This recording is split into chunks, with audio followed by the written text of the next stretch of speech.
Euskal Kostaldean Bidasoa ibaiaren bokalean kokatzen da Hondarribia. Oso ongi komunikatuta dagoen hiria da.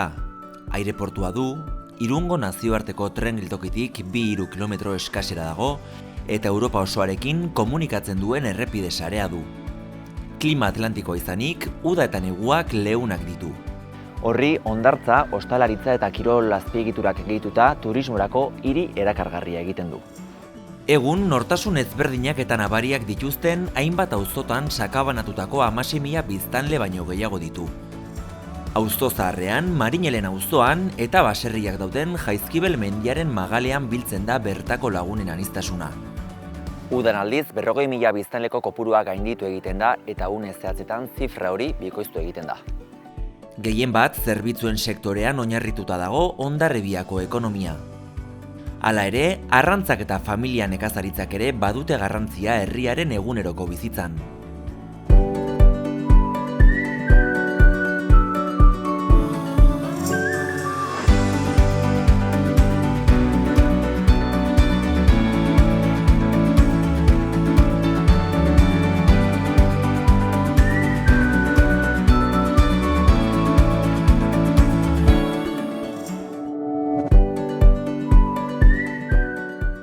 Hondarribiako azoka 2010ean abian jarri zen, eta geroztik indarra hartzeko hainbat ekimen eta proiektu martxan jarri dira.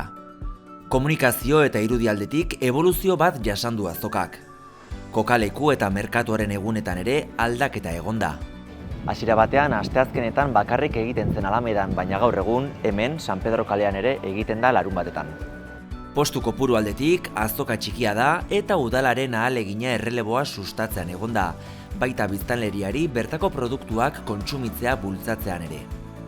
2016an aurreko urtetan gauzatu ziren hainbat ekintza eta beste berri batzuk sartuaz, guztiak aste bakar batean elkartzea erabaki zen indar eta oihartzun handiagoa izan zezan. Gainera, apirilaren 22 Amalurraren nazioarteko eguna izan da lehenengo Hondarribiko bertako produktuen astea antolatzera erabaki zuen udalak. Bertako produktuaren astean, antolatu diren ekintzek publiko ezberdinen interesa erakartzea dute helburu, eta produktu eta sektorearen balioa ezagutzea. Hala, ikasle, kontsumitzaile, ekintzaile, baserritar, sukaldari eta hiritarrak oro har izango dira antolatu diren programaren parte hartzaile. Bueno, Estitxu, asteazkena da, Hondarribian gaur ere azoka daukazue. Kontatu guztu nolako garrantzia daukan zuentzako, Hondarribitarrentzat eta Hondarribiko udalarentzat, bertako herriko azokak. Bai, guretzako azoka salerosketarako gunea, baina askoz ere gehiago da. Azken finean, bezeroak edo hiritarrak hurbildu daitezkelako ekoizleengana zuzenean eta beraiekin hitz egin dezakete, produktuari buruzko informazio zuzena jaso dezakete, eta orduan ez da behar inolako aplikaziorik ez ezer jakiteko nondik datorren zuk kontsumituko duzun barazki hori, ez? Eta horrek ere laguntzen du nolabaiteko ezagutza kolektibo hori zabaltzen, kontzientzia ere bai zabaltzen eta azken finean herria saretzen. Beraz, oso garrantzitsua da bai. Balorazioa, zer nolako balorazioa egiten duzu udalaren aldetik azokaren inguruan? Badakigu asteazkenetan izaten dela, larun batetan ere azoka potologo bat edo handiagoa izaten dela, nolako balorazioa egiten duzu bi hauen inguruan? Bai, balorazio positiboa egiten dugu, egia da nolabait sektorearen argazki bat ematen digu, eta ekoizleek esaten digutenarengatik beraiek ere oso modu positiboan baloratzen dute, izan ere beraien produktua ateratzeko kanal garrantzitsuenetako bat da. Eta esaten nuena, argazki bat ematen digu, momentuz argazki polita daukagu, baina baditu bere etorkizunerako arriskuak edo. Argazki polita esan duzu, etorkizunera aipatu duzu, aurrera begira, etorkizunera begira. Zer nolako erronkak ikusten dituzue? Zer behar du, ze aldaketa behar du, erraztasun hori izan dezan jendeak? Bai.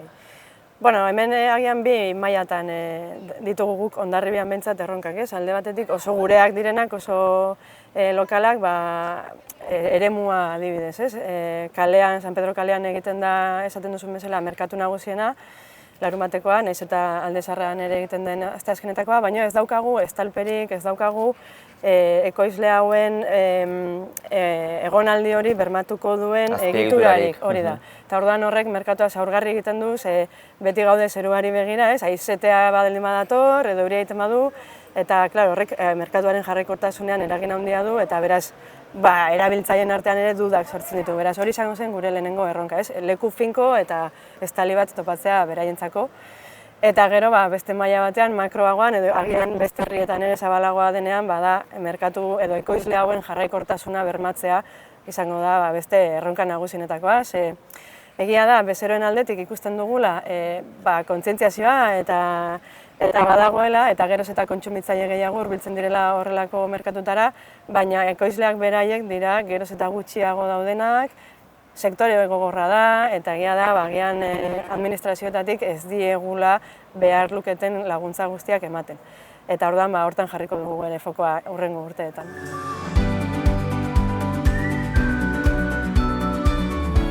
Bueno, Leire, agroaldean gaude. Kontatu guztu, zer dan agroaldea, zer dan hemen egiten dezuena, azaldu guztu pixka bat.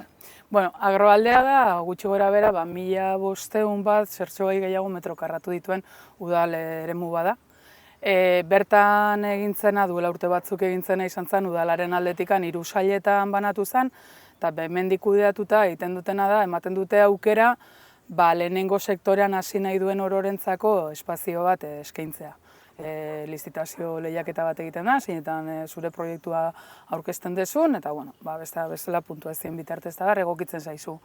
Bertan jartzen diguten eskaintza da lur sail bat daukagula, urarekin, txola batekin, txabola batekin, eta baldintzak dira ekologikoan egitea ekoizpena, aktibitate ekonomiko bat martxan jartzea, azkenean zure ogibide moduan, eta bertako merkatuan parte hartzea. Hortikan aurrera zuk nola bideratu nahi desun proiektua eta zure esku dago.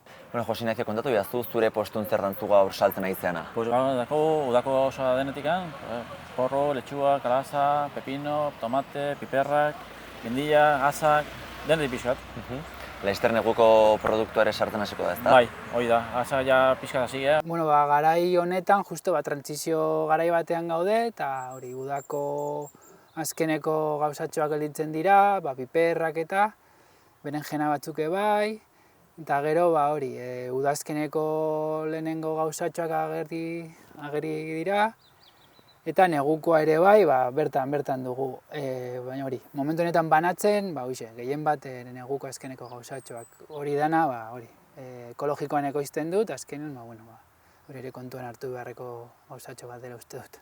Bueno, pues patata, zagarrak, piperrak, atxikoriak, gindillak, tripula, eskarola lisua, risatua, letxuga, asa, asanoriuak, rabanituak, porruak eta tomate pixka bat. Gauza desente, ezta? Garaian garaikoak. Bai, garaikoa bai, baina gutxitzeraia. Udako kontu ikan ez daia. Udakoak ja amaituta, udak dituen barazkiak eta amaitu dira, eta negukoak pixkanaka agertzen joango dira, Oraindik badaude piperrak, tomateak, gutxi gora bera egon daitezke, ostoko barazkiak ere, baina bereziki prest dagoena da hori negurako datozena, porruak, azaki, famili guztia eta baratxuriak hemendik gutxira, eta transizio horretan gaude. Eta hori, udazkeneko zenbait gauza agertzen ari dira, eta negukoa ere martxan dabil, da momentu honetan egia esan azalera guztia beteta daukagu, baina jasotzeko esan esatea, hori, udako bukaerako eta hori, udazkeneko zenbat gauzatxo. Zergatik saltzen duzu zuk azokan? Zergatik aukeraketa hori? Hori, jenderi hemengo produktua, jakiteko hemengo produktua nolako den, eta,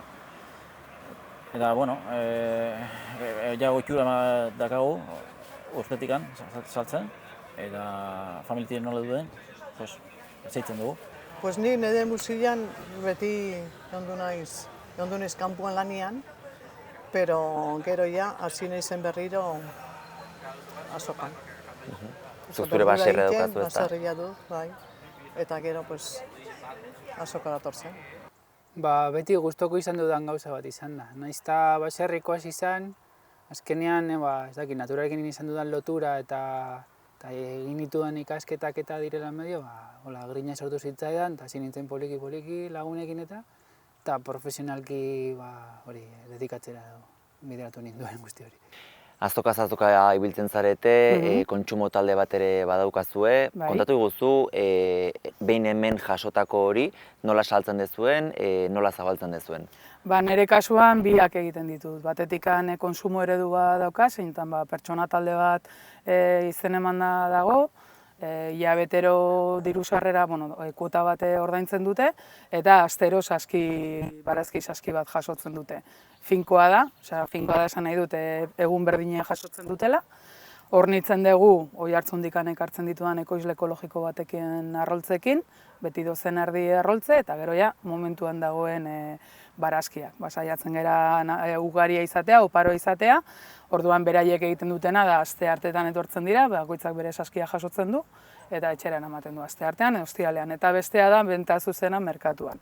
Larun batetan, kasu honetan nik larun bateko merkatuan parte hartzen dut, San Pedro kalean jartzen gara, eta bertan daukazu salmenta zuzena, bezeroarekin harreman zuzena aukitzeko aukera. Gaur astezkenetan hemen Hondarribian, eta gero larun batetan Irunen egiten dut. Eta listo, gero aparte dazkat, bost denda repartu ditego. Lehenengo edo garrantzitsuena niretza dira hori saskiak edo kontsumo talde bezala lortzen den hori. Hilabeteko kuota jartzen dute, eta nik astero saskiak ematen dizkiet. Gero beste era bat da salmenta zuzena edo deritzo dana, da azokan bertan, larun batetan jaisten naizela, herriko azokara, eta gero web horritik egiten den salmentare bai, ekoizle ezberdinekin eta batu, eta hor bideratzen dira salmenta horiek. Hemen astizkenetan eta larun batetan San Pedro kalean. Eta zergatik, gustatzen zaizu? Hane gustatzen hau, eta gero jendia, egiten du asko agradezitu produktua. Hemengo produktua, porque produktu hau da atzo bildua, gaur ekartzeko nara, zantzera.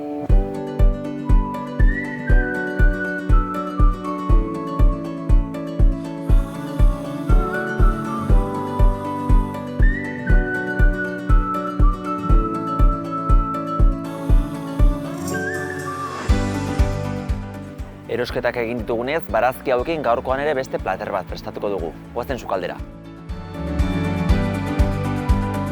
Opa, Xabi. Bueno, kaixo. Zermuz, ondo? Hemen, lan da lan. Earki. Bueno, hementxe, erosketak eta eskatutako barazkiak. Primerazko generoa. Esango dezu, ea zermuzko gauden, eta lehenengo itxura mintzat, nahiko txukunak. Venga, eskerrik asko. Zuri, agur.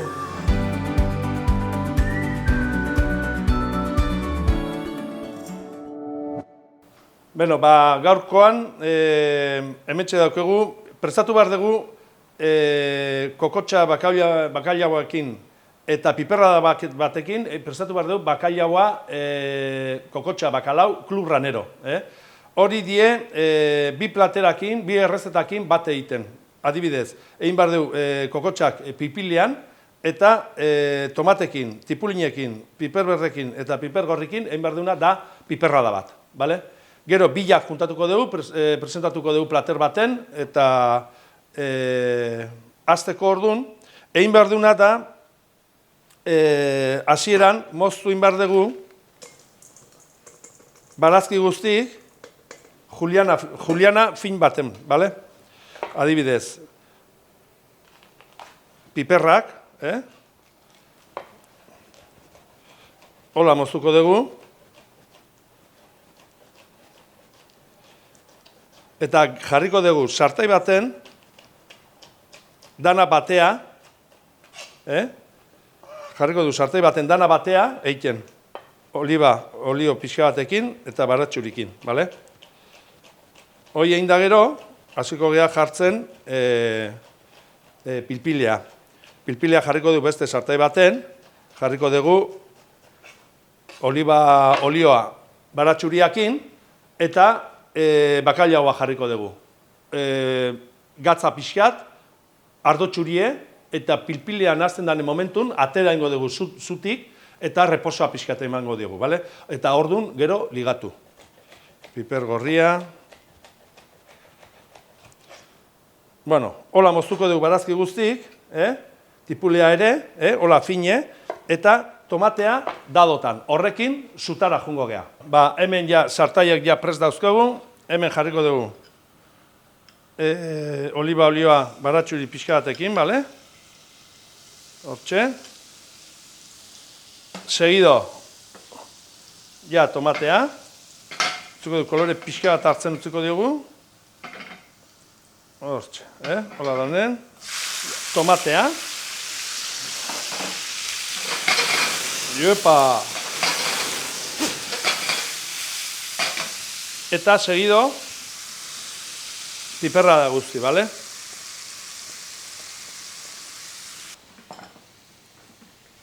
Gatz pixkat, bale? Eta, ja, utziko dugu, hemen.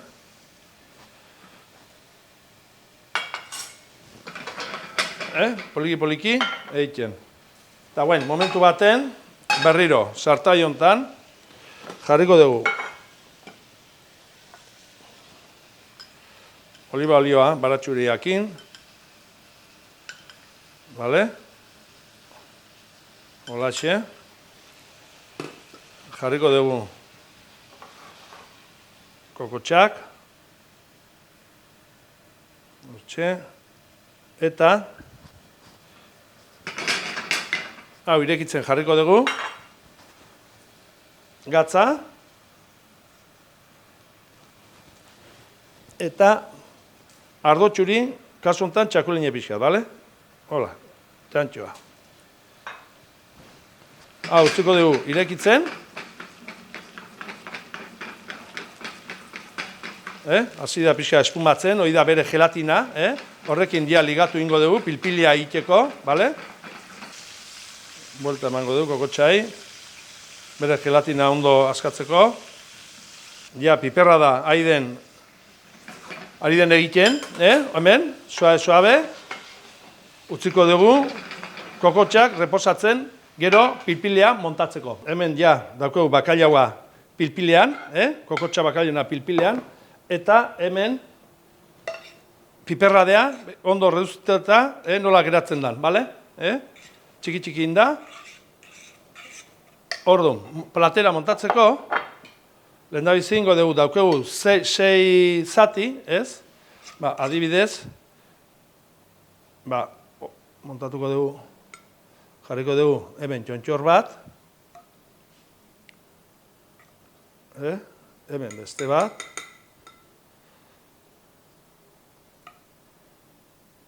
bost, eta hemen erdin, holaxe, bale? Eta guain, platera montatzeko, jarriko dugu, kokotxak, bakoitzen bat, hemen beste bat, hola, piperra de azpitik pixka ikusteko, hola, beste bat, hola, beste bat, bale? Taka, taka, bale? Gero gainetik, pilpilea, hor, bale, laxe, bere, refrito pixka batekin nola, gainetik, hola, bale, eta perrejie pixkat, eta platera, hola geratuko zen. Bakailaun kokotxak, pilpilean, piperradakin, edo bakalau klubranero. Hon egin.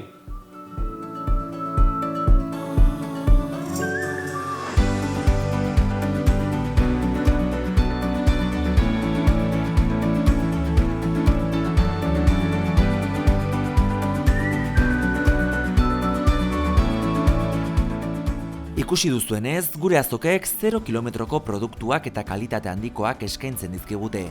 Hauen bitartez, platerra beratsak, errazak eta azkarrak sukaldatu ditzakegu. Anima zaitezte gure merkatuetan erostera eta ondoren sukaldatzera. Horrela, gure ohiturak eta tradizioak mantentzen jarraituko dugu. Datorren saiora arte.